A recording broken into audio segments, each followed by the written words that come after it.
Boa noite, pessoal. O nosso trabalho é de saneamento ambiental do 8º período de Engenharia Civil. Vai falar sobre o processo de remediação in situ e ex situ de descontaminação do solo. A equipe é composta por Girardi Aleixo, Gustavo Cunha, Gustavo Mariz e Gustavo Sampaio. E o que quer dizer isso? O processo, em outras palavras, né? O que quer dizer esse processo? Significa o processo de remediação, que é limpeza do solo, in situ efetuada no local e ex situ fora do local, do terreno ou onde é comprovada a poluição ou a contaminação. Esse processo de remediação dos solos contaminados nada mais é que a limpeza do solo, onde deve atender aos valores de concentração de solos e água estabelecidos pela avaliação de risco. Para isso é realizada a escolha da metodologia de remediação adequada, assim como as metas, né?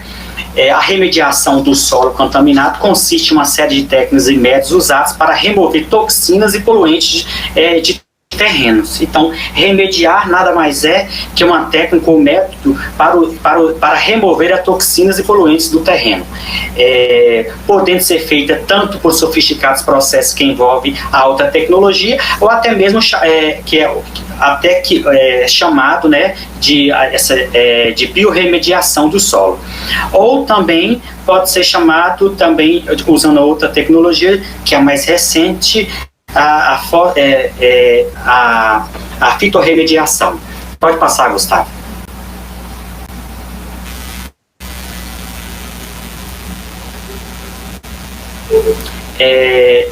Nós temos as áreas contaminadas. O que são essas áreas contaminadas? É o local, o aterro onde é comprovada a poluição ou a contaminação causada pela introdução de qualquer substância ou resíduos que foram depositados. Não só depositados, podem ser enterrados, armazenados ou infiltrados de uma forma planejada ou natural ou acidental. Esses terrenos podem ser, o local pode ser solos, sedimentos, águas subterrâneas, rochas e etc., né? Quais são os objetivos dessa remediação? É a remoção de fontes de contaminação, redução de contaminação do solo e da água, de substâncias a níveis aceitáveis ambientalmente, redução de riscos ambientais ou de exposição de trabalhadores e usuários do local do recurso, né? Quando nós falamos aí sobre a biorremediação e a fitorremediação, que nós vamos ver que ela tem uma diferença entre as duas. É porque a biorremediação consiste no uso de micro-organismos capazes de transformar contaminantes em substâncias menos tóxicas e pode ocorrer tanto no in situ, no local, quanto fora do local. Então, essa descontaminação pode acontecer por biorremediação no local ou fora do local também, retirando essa terra ou esse solo daquele ambiente para remediar. E a fitorremediação é um método de descontaminação fora do local, dentro do local, na verdade. Ele não acontece fora do local. A fitorremediação só acontece no local, que envolve mecanismos como a fitoextração, a fitotransformação, fitoestimulação, fitoestabilização e etc., que nós vamos ver lá na frente, que nós vamos ver outras explicações. E ela vai acontecer, essa fitorremediação, pelo uso de plantas, entendeu? Esse é o principal. Pode passar, Gustavo, a outra. Existem parâmetros importantes para a história de técnicas de remediação. Mas o que são essas técnicas e esses métodos? Existem diversas tecnologias de remediação de áreas contaminadas. As melhores são as mais adequadas, e as mais adequadas, definido por meio de amplo de estudo, deve ser realizada por uma empresa experiente. Obviamente que tem que ser a empresa experiente para verificar realmente qual técnica, qual método vai ser utilizada. A primeira etapa da remediação do solo contaminado é a avaliação preliminar, um levantamento do histórico de utilização da área, que permite mapear os possíveis riscos. Logo após a investigação, são realizadas análises químicas, né, para depois realmente fazer uma investigação detalhada, finalizada, com um relatório completo, para definir qual a técnica mais adequada e feita a avaliação de risco da saúde humana e do desenvolvimento do projeto de remediação do solo e da água subterrânea. Esses parâmetros podem ser por volatilização, que significa isso, é a pressão do vapor sobre o líquido, na verdade a pressão de vapor. A biodegradação é o conjunto de tecnologias que empregam processos biológicos isoladamente ou associados a técnicas de engenharia, por meia-vida, por produtos de biodegradação, por presença de bactérias. E a contaminação, distribuição de contaminantes na zona vadosa, né, na verdade, por profundidade e concentração. Esses são os parâmetros importantes para a escolha da técnica de remediação. Eu vou falar da biorremediação. É um processo de tratamento no qual organismos vivos, geralmente micro-organismos ou plantas, são utilizados tecnologicamente para remover ou reduzir poluentes do ambiente. Pode ser aplicado em águas superficiais, subterrâneas, solos, resíduos industriais, áreas de contenção, aterros.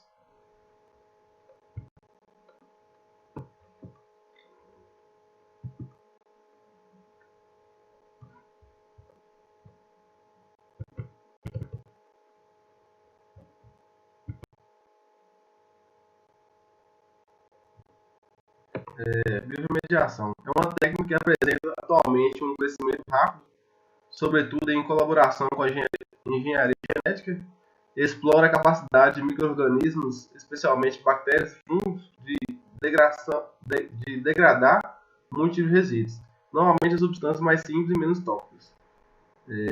Alguns compostos, como os organoclorados, por exemplo, são resistentes a uma rápida biodegradação. Estes compostos são chamados recalcitrantes ou bioimunes. Embora exista tecnologia de disposição que utiliza processos físicos ou então químicos, né? Mas o método que vem mostrando mais ecologicamente adequado e também mais barato é o método biológico.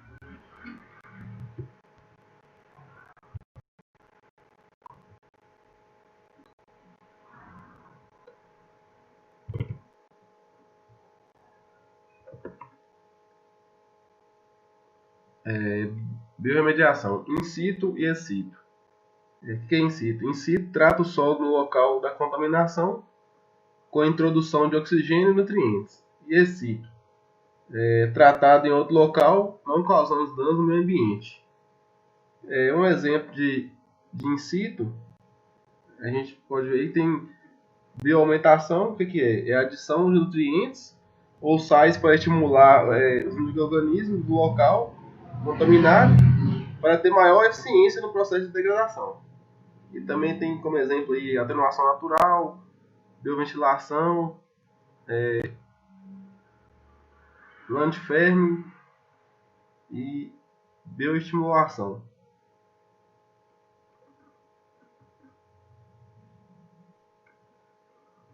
Ex situ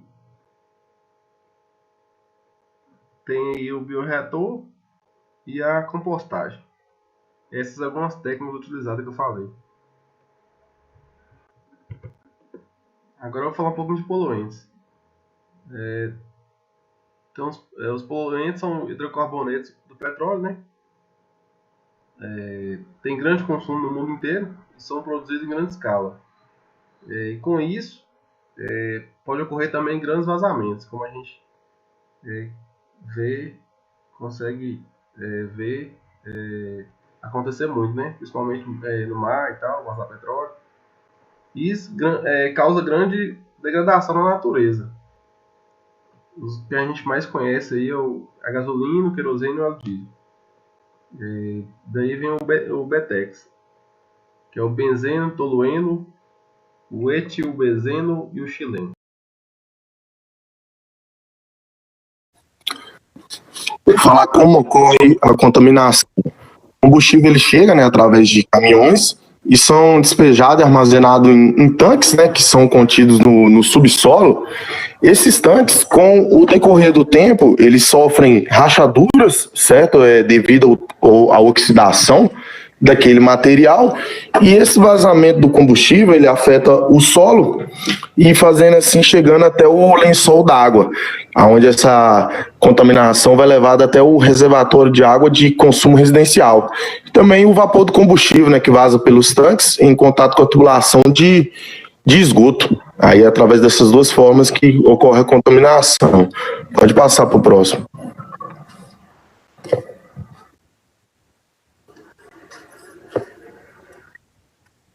Os processos de biorremediação têm lugar sob condições tanto aeróbicas também quanto anaeróbicas. No tratamento aeróbico de resíduos, são usadas bactérias e fungos aeróbicos que utilizam oxigênio. O processo de degradação anaeróbica reduz significativamente o risco para a saúde e de contaminação. Pode passar para o próximo aí, Gustavo. Vou falar agora sobre as vantagens, né, sobre a biorremediação. Não requer a escavação do solo contaminado, certo? Apresentam um custo inferior, evitam o transporte de partículas de solo nos arredores. Desvantagens: as técnicas em podem ser lentas do que as técnicas in situ, devido à dificuldade de controle do tratamento, possibilidade de dificuldade de acesso àquele determinado local, eficácia limitada contra metais pesados, altas concentrações de compostos orgânicos clorados e sais inorgânicos. Pode passar. Vou falar agora um pouco sobre a fitorremediação, né, que nada mais é de um processo que utiliza as plantas como agente de purificação ou descontaminação, certo? Pode ser utilizado em solos contaminados tanto como substâncias orgânicas, inorgânicas, agrotóxicos, metais pesados, explosivos, solventes clorados, subprodutos tóxicos da indústria e elementos contaminantes também. Agora eu vou passar para o meu outro colega para dar continuação à apresentação.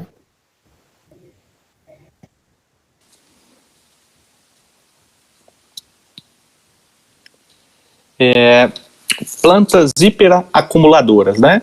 São as plantas com as capacidades naturais, em alguns casos também são utilizadas plantas híbridas, né?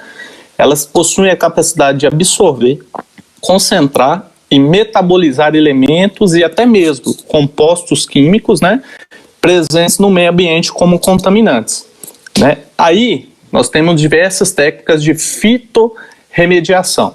Seria a fitoextração, né, fitoestabilização, fitodegradação, né, fitovolatilização, fitoestimulação e filtração.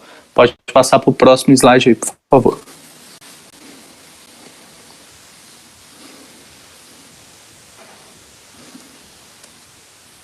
Um exemplo da fitorremediação, né, nos metais pesados seria, no caso, o cobre, né? Aí algumas espécies aí que são utilizadas. Popularmente conhecida como sombrinha chinesa, né? Algumas espécies de gramíceas e as plantas da família Scropulárias. Pode passar para o próximo.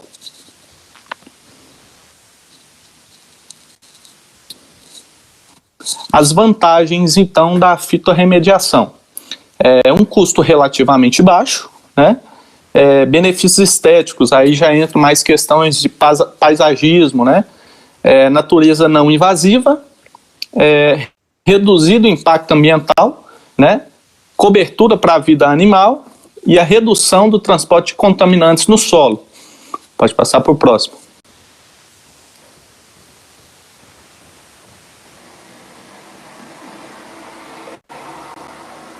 Agora já as desvantagens, né? Por ser uma tecnologia em desenvolvimento, ela é meio que ainda muito questionada, né? Então acaba que ela ainda não é muito aceita pelas entidades reguladoras. Para remediar o solo, os metais devem estar a uma distância inferior a 5 metros da superfície.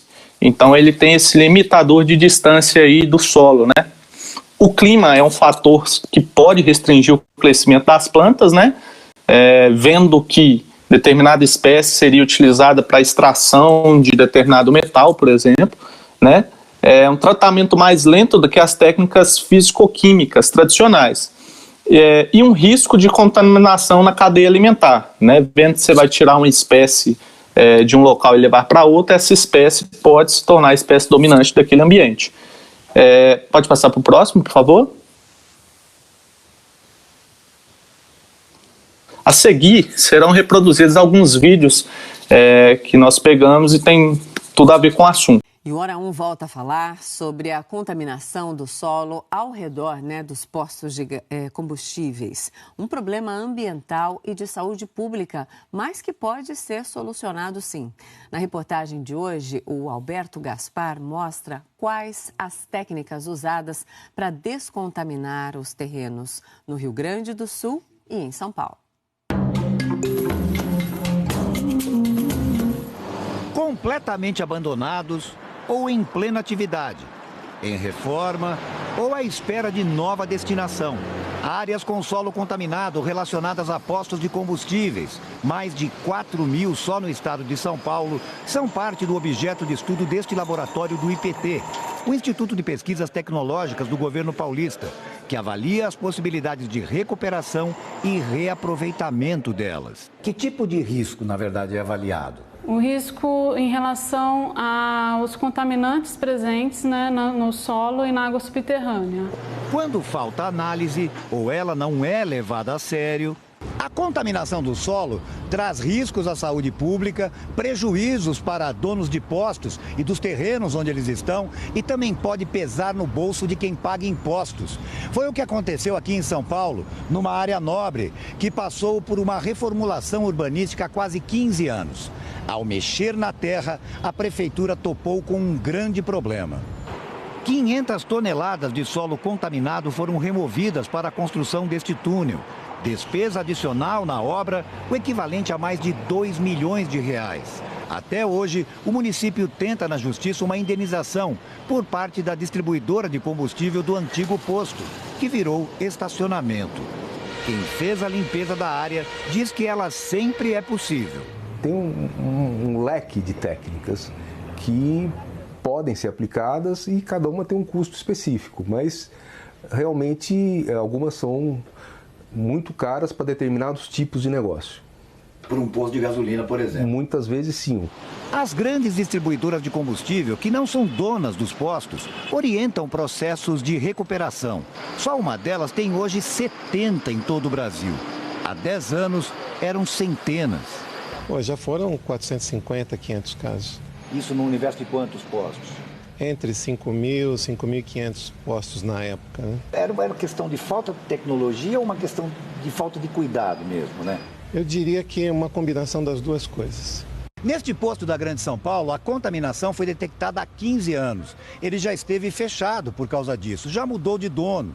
Ao longo do tempo, o processo de remediação, como é chamado, já retirou do subsolo 12 mil litros de combustível. E só agora, segundo os responsáveis, o trabalho de limpeza da área está sendo concluído. A empresa tem 150 projetos em andamento em São Paulo. O equipamento bombeia a água do subsolo e separa os contaminantes, sejam líquidos ou vapores. Os gases que são também extraídos são filtrados para serem lançados na atmosfera e os líquidos são tratados, segregados e descartados após tratamento. O trabalho ainda deve durar 6 meses. Depois serão mais 2 anos de monitoramento até a liberação total pelo órgão ambiental. A especialista do IPT questiona as técnicas mais usadas em São Paulo, como a de bombeamento e separação de substâncias nocivas.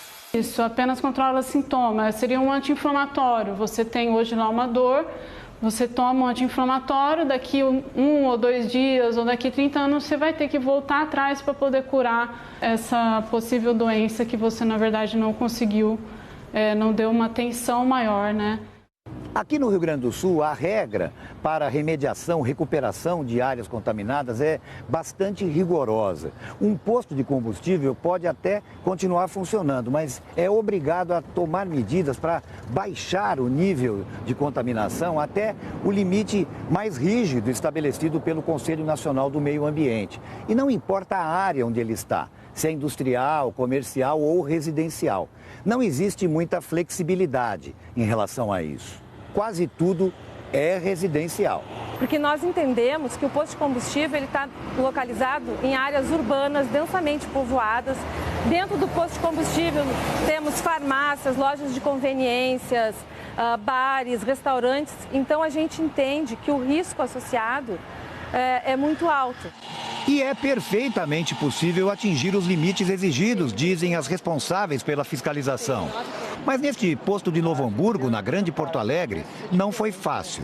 Durante 10 anos, a contaminação persistiu, até a descoberta de uma herança maldita, enterrada por um antigo proprietário.